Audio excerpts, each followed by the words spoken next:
رات جرح آیا، زخمی سو گیا تھا، شارجہ جاگ رہی تھی۔ وہ جرح کے ساتھ صحن میں چلی گئی۔ کچھ دیر باتیں ہوتی رہی۔ جرح نے اسے کہا کہ اس کا بھائی دوائی کے اثر سے اتنی گہری نیند سو گیا ہے کہ صبح تک اس کی آنکھ شاید نہیں کھلے گی۔ آؤ میرے گھر چلو۔ شارجہ کچھ جھجکی لیکن جرح کی پیشکش ٹھکرا نہ سکی، اس کے ساتھ چلی گئی۔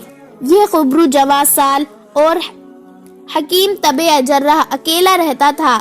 شارجہ بالِ دماغ لڑکی تھی، اسے توقع تھی کہ آج رات یہ آدمی اس کے سامنے بے نقاب ہو جائے گا، مگر ایسا نہ ہوا۔ وہ اس کے ساتھ ہمدرد دوستوں کی طرح باتیں کرتا رہا۔ لڑکی کو اس کے اتنے مشفقانہ سلوک نے پریشان کر دیا۔ اس نے بے اختیار اس سے پوچھا، میں صحرا میں دور دراز علاقے کی غریب سی لڑکی اور ایک ایسے مجرم کی بہن ہوں جس نے مصر کے بادشاہ پر قاتلانہ حملہ کیا ہے۔ اس کے باوجود آپ میرے ساتھ ایسا سلوک کیوں کر رہے ہیں جس کی میں حقدار نہیں ہوں؟ جرح نے مسکراہٹ کے سوا کوئی جواب نہیں دیا۔ لڑکی نے صاف کہہ دیا، مجھ میں اس خوبی کے سوا کچھ بھی خوبی نہیں کہ میں جوان لڑکی ہوں اور شاید میری شکل و صورت بھی اچھی ہے۔ جرح نے کہا، تم میں ایک خوبی اور بھی ہے جس کا تمہیں علم نہیں۔ تمہاری عمر اور تمہاری شکل و صورت کی میری ایک بہن تھی۔ جس طرح تم بہن بھائی اکیلے ہو، اسی طرح میں اور میری بہن اکیلے رہ گئے تھے۔ میں نے تمہارے بھائی کی طرح اپنی بہن کو پالا پوسا اور اپنی زندگی اور ساری خوشیاں اس کے لیے وقف کر دی تھی۔ وہ بیمار ہوئی اور میرے ہاتھوں مر گئی۔ میں اکیلا رہ گیا۔ تمہیں دیکھا تو شک ہوا کہ مجھے میری بہن مل گئی ہے، اور اگر تم اپنے آپ کو جوان اور خوبصورت لڑکی سمجھتی ہو اور میری نیت پر شک ہے تو اس کا یہی علاج ہے کہ میں تم میں ایسی دلچسپی کا اظہار نہیں کروں گا جو اب تک کیا ہے۔ تمہارے بھائی میں پوری دلچسپی لیتا رہوں گا، اسے ٹھیک کرنا میرا فرض ہے۔ شارجہ رات دیر سے وہاں سے واپس آئی۔ جرح اس کے ساتھ تھا۔ لڑکی کے شقوق رفع ہو چکے تھے۔ دوسرے دن جرح زخمی کو دیکھنے گیا۔ اس نے شارجہ کے ساتھ بات نہ کی۔ وہ جانے لگا تو شارجہ نے باہر جا کر اسے روک لیا۔ وہ رو رہی تھی۔ اسے ڈر تھا کہ جرح ناراض ہو کر چلا گیا۔ جرح نے اسے بتایا کہ وہ ناراض نہیں، لیکن وہ اسے کسی اور شک میں نہیں ڈالنا چاہتا۔ رات کو جب زخمی سو گیا تو شارجہ وہاں سے نکل گئی اور جرح کے گھر چلی گئی۔ یہ اس کی بے تابی تھی جس پر وہ قابو نہ پا سکی۔ بہت دیر تک جرح کے پاس رہی۔ اس کے ذہن میں کچھ گانٹھیں پڑی ہوئی تھی جنہیں وہ کھولنا چاہتی تھی۔ اس نے جرح سے پوچھا، کیا خلیفہ خدا کے بھیجے ہوئے ہوتے ہیں؟ خلیفہ انسان ہوتا ہے، جرح نے جواب دیا۔ خدا کے بھیجے ہوئے نبی اور پیغمبر تھے۔ یہ سلسلہ رسول اکرم صلی اللہ علیہ وسلم پر ختم ہو گیا ہے۔ لڑکی نے پوچھا، سلطان صلاح الدین ایوبی خدا کا بھیجا ہوا ہے؟ جرح نے جواب دیا، نہیں، وہ بھی انسان ہے، لیکن عام انسانوں میں سے اس کا رتبہ بلند ہے، کیونکہ وہ خدا اور خدا کے بھیجے ہوئے آخری رسول صلی اللہ علیہ وسلم کے عظیم پیغام کو دنیا کے گوشے گوشے میں پہنچانا چاہتا۔ ایسے اور بہت سے سوال تھے جو شارجہ نے پوچھے اور جرح نے اس کے شقوق رفع کیے۔ اس نے کہا، پھر میرا بھائی بہت بڑا گنہگار ہے۔ اگر اسے کوئی یہ باتیں بتا دیتا جو آپ نے مجھے بتائی ہے تو وہ اس گناہ سے بچا رہتا۔ اب تو اس کی جاں بخشی نہیں جائے گی۔ جرح نے اسے بتایا، ہو جائے گی۔ اگر سلطان صلاح الدین ایوبی نے کہہ دیا ہے کہ اسے زندہ رکھنے کی کوشش کرو تو اس کا مطلب یہ ہے کہ اسے سزا نہیں دی جائے گی۔ اسے چاہیے کہ گناہوں سے توبہ کر لے۔ مجھے پورا یقین ہے کہ اسے کوئی سزا نہیں دی جائے گی۔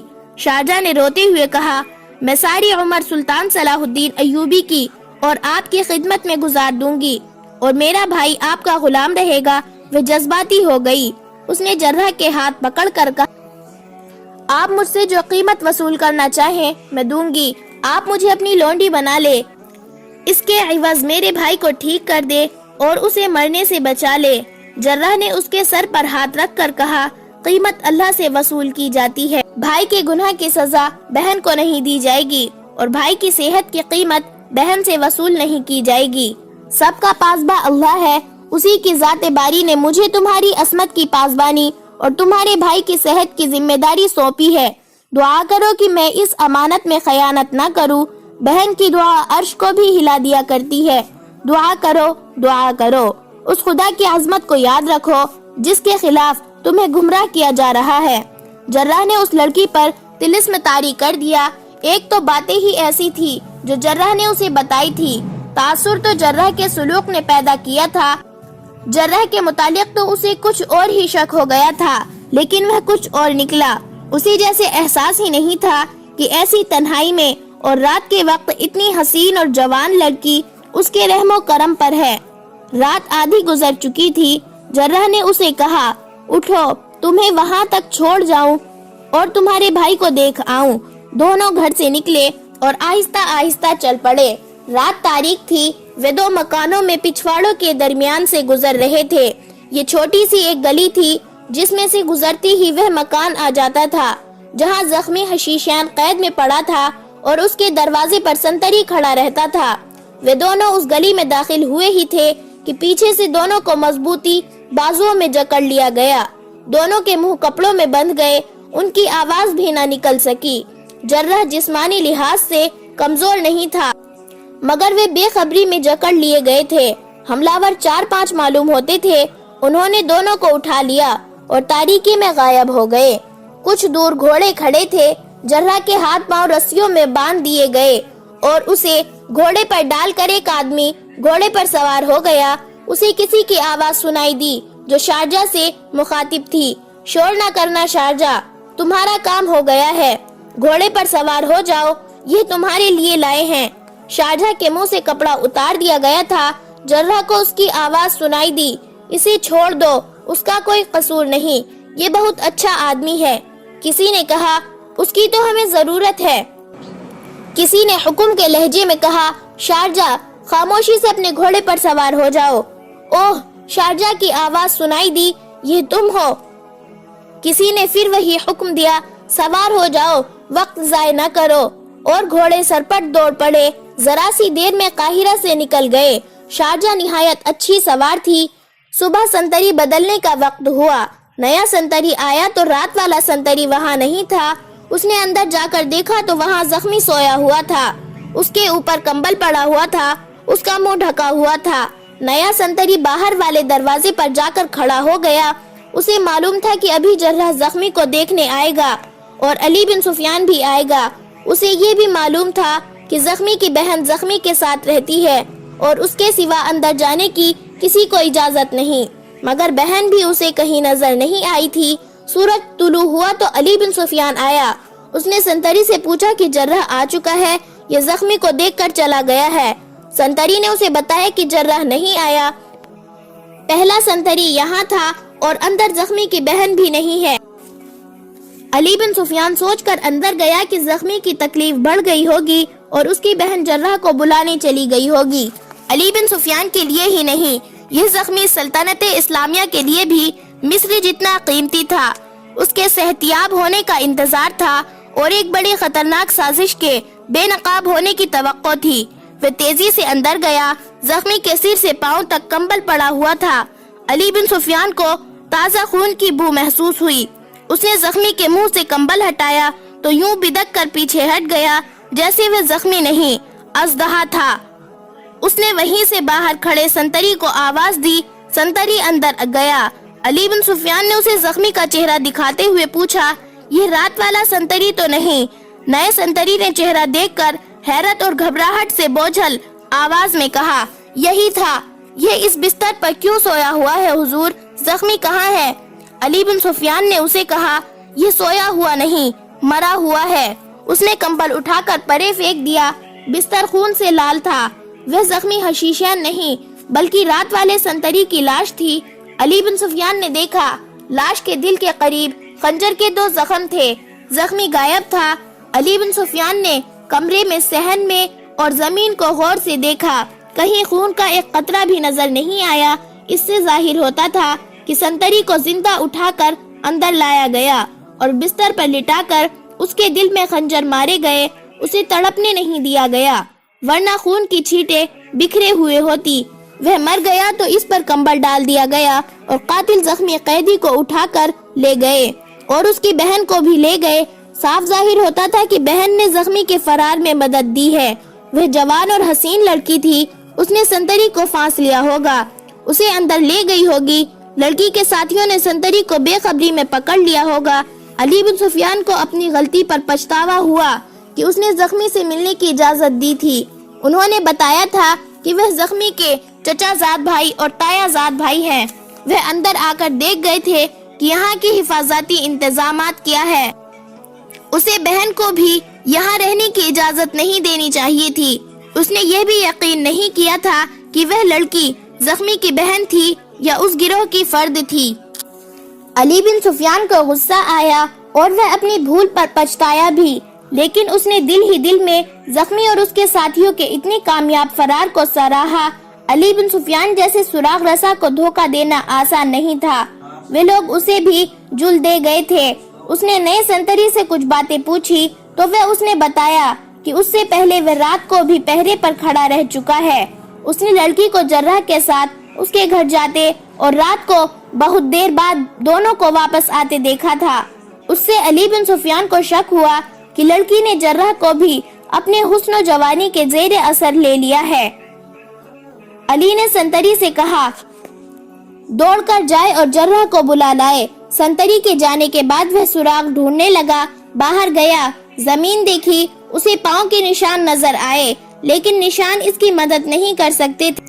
زخمی شہر میں تو روپوش نہیں ہو سکتا تھا، ایک ہی طریقہ رہ گیا تھا، زخمی کے گاؤں پر جہاں سے اس کی بہن کو لایا گیا تھا۔ زخمی کے گاؤں پر جہاں سے اس کی بہن کو لایا گیا تھا چھاپا مارا جائے گا۔ وہ گاؤں بہت دور تھا۔ سنتری نے واپس آ کر بتایا کہ جرح گھر نہیں ہے۔ علی بن سفیان اس کے گھر گیا۔ اس کے ملازم نے بتایا کہ جرح رات بہت دیر بعد ایک لڑکی کے ساتھ باہر نکلا تھا، پھر واپس نہیں آیا۔ اس لڑکی کے متعلق اس نے بتایا کہ پہلے بھی جرح کے ساتھ آ چکی ہے اور دونوں بہت دیر تک اندر بیٹھے رہے تھے۔ علی بن سفیان کو یقین ہو گیا کہ جرح بھی زخمی کے فرار میں شریک ہے اور یہ لڑکی کے حسن کے جادو کا کمال ہے۔ علی نے اپنے محکمے کے سراغ سانوں کو بلایا اور انہیں فرار کے متعلق بتایا۔ وہ سب ادھر ادھر بکھر گئے۔ ایک جگہ انہیں بہت سے گھوڑوں کے خروں کے نشان نظر آئے۔ ارد گرد رہنے والوں میں 3-4 آدمیوں نے بتایا کہ رات انہوں نے بہت سے گھوڑے دوڑنے کی آوازیں سنی تھی۔ سراغ رسا خروں کو دیکھتے شہر سے نکل گئے، مگر آگے جانا بیکار تھا۔ رات کے بھاگے ہوئے گھوڑوں کو اب خور دیکھ کر پکڑنا کسی پہلو ممکن نہیں تھا۔ انہیں صرف اتنا پتا چلا کہ مفرور اس سمت کو گئے ہیں۔ علی بن سفیان کے کرنے کا کام اب یہی رہ گیا تھا کہ قائم مقام امیر مصر تقی الدین کو اطلاع دے دے کہ زخمی حشیشین کو اس کے ساتھی اغوا کر کے لے گئے ہیں۔ اسے یہ خیال بھی آیا کہ زخمی نے جو راز کی باتیں بتائی تھی وہ بے بنیاد تھی اور اس نے اپنی جان بچانے اور فرار کا موقع پیدا کرنے کے لیے یہ چال چلی تھی۔ وہ سلطان صلاح الدین ایوبی کو بھی اور علی بن سفیان کو بھی بیوقوف بنا گیا تھا۔ آدھا دن گزر گیا تھا جب علی بن سفیان تقی الدین کو اطلاع دینے کے لیے چلا گیا۔ اس وقت اس کا زخمی قیدی جو کھڑا ہونے کے قابل نہیں تھا قاہرہ سے بہت دور ایک ویران میں پہنچ چکا تھا، مگر وہ زندہ نہیں تھا۔ جرح کے ہاتھ پاؤں بندھے ہوئے تھے اور ایک گھوڑے پر بے جان چیز کی طرح پڑا ہوا تھا۔ اس کی ٹانگیں گھوڑے کے ایک طرف اوپر دھڑ اور بازو دوسری طرف تھے۔ رات بھر وہ اسی حالت میں رہا تھا۔ صبح کا اجالا صاف نہیں ہوا تھا جب جرح کی آنکھوں پر پٹی باندھی گئی۔ اسے پٹی باندھنے والا آدمی نظر نہیں آیا کیونکہ اس کا سر نیچے تھا۔ پٹی بن جانے کے بعد اس کے پاؤں کھول دیے گئے اور اسے گھوڑے پر بیٹھا دیا گیا۔ اس کے ہاتھ بندھے رہے۔ اس کے پیچھے ایک آدمی گھوڑے پر سوار ہو گیا اور گھوڑے ذرا سے آرام کے بعد پھر چل پڑے۔ اسے اتنا ہی پتا چل سکتا تھا کہ اس کے پیچھے چند اور گھوڑے آ رہے ہیں اور سوار آہستہ آہستہ باتیں کر رہے ہیں۔ گھوڑے چلتے گئے اور سورج اوپر اٹھتا گیا۔ پھر جرح نے محسوس کیا کہ گھوڑا چڑھائی چڑھ رہا ہے، تھوڑے تھوڑے فاصلے پر دائیں یا بائیں مڑ رہا ہے، نیچے اتر رہا ہے۔ اس سے وہ اندازہ کر رہا تھا کہ یہ علاقہ ٹیلوں اور خائیوں کا ہے۔ بہت دیر بعد سورج سر پر آ گیا تھا۔ اسے پیچھے سے بلند آوازیں سنائی دی جن سے پتا چلا کہ کوئی سوار گر پڑا ہے۔ اس کا گھوڑا رک گیا اور پیچھے کو مڑا۔ اسے اس طرح کی آوازیں سنائی دی، اٹھا لو، سائے میں لے چلو، بے ہوش ہو گیا ہے، او خدا، اس کا خون بہ رہا ہے۔ اسے شارجہ کی گھبرائی ہوئی آواز سنائی دی، جرح کی آنکھیں اور ہاتھ کھول دو، وہ خون روک لے گا۔ ورنہ میرا بھائی مر جائے گا۔ یہ زخمی حشیشین تھا جو گھوڑے سے گر پڑا تھا۔ رات بھر کی گھڑ سواری سے اور اتنی تیز بھاگنے سے اس کا پیٹ کا زخم کھل گیا تھا اور ران کے زخم سے بھی خون جاری ہو گیا تھا۔ وہ درد کو برداشت کر رہا تھا، خون نکلتا رہا۔ آخر یہاں آ کر خون اتنا نکل گیا کہ اس پر غشی طاری ہو گئی اور وہ گھوڑے سے گر پڑا۔ اسے اٹھا کر ایک ٹیلے کے سائے میں لے گئے۔ اس کے منہ میں پانی ڈالا لیکن پانی حلق سے نیچے نہ گیا۔ اس کے کپڑے خون میں تر ہو گئے۔ جرح کی آنکھیں کھول دی گئی اور اسے کہا گیا کہ ادھر ادھر نہ دیکھے۔ اس نے اپنی پیٹھ میں خنجر کی نوک محسوس کی۔ وہ آگے آگے چل پڑا۔ ٹیلے کے دامن میں زخمی پڑا تھا اور شارجہ اس کے پاس بیٹھی تھی۔ اس نے جرح سے پوچھا، خدا کے لیے میرے بھائی کو بچا لو۔ جرح نے سب سے پہلے زخمی کی نبض پر ہاتھ رکھا۔ اس کے لیے حکم تھا کہ وہ ادھر ادھر نہ دیکھے۔ وہ بیٹھ گیا تھا اور زخمی کی نبض دیکھ رہا تھا۔ اس کی پیٹھ میں خنجر کی نوک چبھ رہی تھی۔ زخمی کی نبض محسوس کر کے وہ جلدی سے اٹھا اور پیچھے کو مڑا۔ اس کے سامنے 4 آدمی کھڑے تھے جن کے چہرے سیاہ نقابوں میں ڈھکے تھے۔ ان کی صرف آنکھیں نظر آتی تھی۔ ان میں سے ایک کے ہاتھ میں خنجر تھا۔ جرح نے غصے سے کہا، تم سب پر اللہ کی لعنت برسے۔ تم سب نے اسے بچانے کی بجائے اس کی جان لے لی ہے۔ تم سب اس کے قاتل ہو۔ یہ مر چکا ہے۔ ہم نے اسے چارپائی سے ہلنے بھی نہیں دیا تھا اور تم اسے گھوڑے پر بٹھا کر لائے۔ اس کے زخم کھل گئے اور جسم کا تمام خون ضائع ہو گیا۔ شارجہ بھائی کی لاش پر گر پڑی اور چیخیں مار مار کر رونے لگی۔ نقاب پوشوں نے جرح کی آنکھوں پر پٹی باندھ دی اور اسے وہاں سے کچھ دور لے گئے۔ لاش گھوڑے پر ڈال دی گئی اور قافلہ پھر روانہ ہو گیا۔ جرح کو شارجہ کے رونے اور چلانے کی جگر سوز آوازیں سنائی دیتی رہی۔ جرح کے گھوڑے پر جو سوار تھا، جرح نے اس سے کہا کہ یہ زخمی بالکل ٹھیک ہو سکتا تھا مگر تم لوگوں نے اسے مار دیا، اسے کوئی سزا نہ ملتی۔ سوار نے کہا، ہم اسے زندہ رکھنے کے لیے نہیں لائے تھے، ہم نے دراصل وہ راز اغوا کیا ہے جو اس کے پاس تھا۔ اس کے مر جانے کا ہمیں کوئی غم نہیں۔ ہم خوش ہیں کہ تم اور تمہاری حکومت اس راز سے بے خبر ہے جو اس کے سینے میں تھا۔ جرح نے کہا، مجھے تم لوگ کس جرم کی سزا دے رہے ہو؟ سوار نے جواب دیا، ہم تمہیں پیغمبروں کی طرح رکھیں گے، تمہیں گرم ہوا بھی نہیں لگنے دی جائے گی۔ ہم تمہیں اس لیے لائے ہیں کہ راستے میں زخمی کو تکلیف ہو گئی تو اس کی مرہم پٹی کرو گے، مگر ہم نے یہ نہیں سوچا تمہارے پاس نہ کوئی دوائی ہے نہ مرہم۔ تمہیں اغوا کرنے کی دوسری وجہ یہ بھی تھی کہ ہم اس لڑکی کو بھی ساتھ لانا چاہتے تھے۔ ہم اسے ہی لاتے تو تم جو اس کے ساتھ تھے ہمارے تعاقب میں پوری فوج بھگا دیتے، اس لیے تمہیں بھی اٹھانا ضروری تھا۔ تیسری وجہ یہ ہے کہ ہمیں ایک جرح کی ضرورت ہے، تمہیں یہ اپنے ساتھ رکھیں گے۔ جرح نے کہا، میں ایسے کسی آدمی کا علاج نہیں کروں گا جو میری حکومت کے خلاف ہوگا۔ تم سب صلیبیوں، سوڈانیوں اور فاطمیوں کے دوست ہو اور ان کے خلاف سلطنت اسلامیہ کے خلاف تخریب کاری کر رہے ہو۔ میں تمہارے کسی کام نہ آ سکوں گا۔ سوار نے کہا، پھر تو قتل ہو جاؤ گے۔ جرح نے کہا، یہ میرے لیے بہتر ہوگا۔ سوار نے جواب دیا، پھر ہم تمہارے ساتھ وہ سلوک کریں گے جو تمہارے لیے بہتر نہیں ہوگا۔ پھر تم ہمارا ہر حکم مانو گے، لیکن میں تمہیں یہ بھی بتا دیتا ہوں، برے سلوک کی نوبت ہی نہیں آئے گی۔ تم نے سلطان صلاح الدین ایوبی کی بادشاہی دیکھی ہے، ہماری بادشاہی دیکھو گے تو کہو گے میں یہی رہنا چاہتا ہوں، یہ تو جنت ہے۔ اگر تم نے ہماری جنت کو ٹھکرا دیا تو ہم تمہیں اپنا جہنم دکھائیں گے۔ گھوڑے چلتے رہے۔ جرح اپنی آنکھوں پر بندھی ہوئی پٹی کے اندھیرے میں اپنے مستقبل کو دیکھنے کی کوشش کرتا رہا۔ وہ فرار کی ترکیبیں بھی سوچتا رہا۔ اسے بار بار شارجہ کا خیال آتا مگر وہ سوچ کر مایوس ہو جاتا تھا کہ یہ لڑکی بھی اسی گروہ کی ہے، وہ اس کی مدد نہیں کرے گی۔ ان کا سفر اتنا لمبا نہیں تھا، لیکن سرحدی دستوں اور ان کی گشتی سنتریوں کے ڈر سے مجرموں کا یہ قافلہ بچ بچ کر، چھپ چھپ کر اور بڑی دور کا چکر کاٹ کر جا رہا تھا۔ شام کے بعد بھی یہ قافلہ چلتا رہا اور رات گزرتی رہی۔ آدھی رات سے ذرا پہلے قافلہ رک گیا۔ جرح کو گھوڑے سے اتار کر اس کے ہاتھ کھول دیے گئے۔ چونکہ اندھیرا تھا اس لیے اس کی آنکھوں سے پٹی بھی کھول دی گئی۔ اسے کھانے کو کچھ دیا گیا، پانی بھی پلایا گیا۔ اس کے بعد اس کے ہاتھ بھی باندھ دیے گئے اور پاؤں بھی، اور اسے سو جانے کو کہا گیا۔ سوار تھکے ہوئے تھے، اس سے ایک رات پہلے کے جاگے ہوئے تھے، لیٹتے ہی سو گئے۔